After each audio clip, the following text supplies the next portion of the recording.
Arriveranno a decine di migliaia ogni giorno, prevalentemente giovani e giovanissimi, ad affollare per 3 giorni il Parco San Giuliano di Mestre, già teatro oramai diversi anni fa di storici concerti ed ora riaperto alla musica dal 12 al 14 luglio per l'On Festival.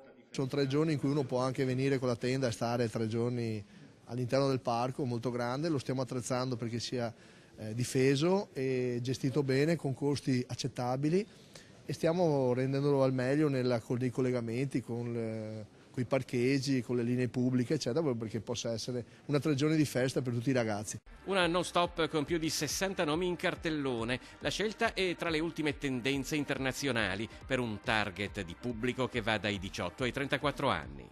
Quello che è i festival che in Italia non si vedono ma che tutti i nostri giovani vanno e vogliono in Italia, che vanno all'estero per viverli. Finalmente anche l'Italia avrà una manifestazione nella città più bella poi del mondo. Quante persone vi aspettate che arrivi? Ma di sicuro tra le 15 e le 20.000 persone al giorno. Ma al di là dell'evento musicale c'è un altro aspetto. Il Comune è impegnato in una strategia più ampia che vuole creare centri di interesse e di attrazione che vanno al di là di Venezia, che puntano sulla terraferma e magari su categorie di visitatori che altrimenti non sarebbero mai venute qui. È la strategia della bandiera di Venezia, la bandiera del leone di San Marco. Le 2 zampe dietro sono sull'acqua, le altre 2 zampe sono davanti, stato de mare e stato de terra. Questo è lo stato de terra, è la grande città metropolitana la cui acqua nasce nelle Dolomiti e finisce in laguna, finisce nel mare Adriatico.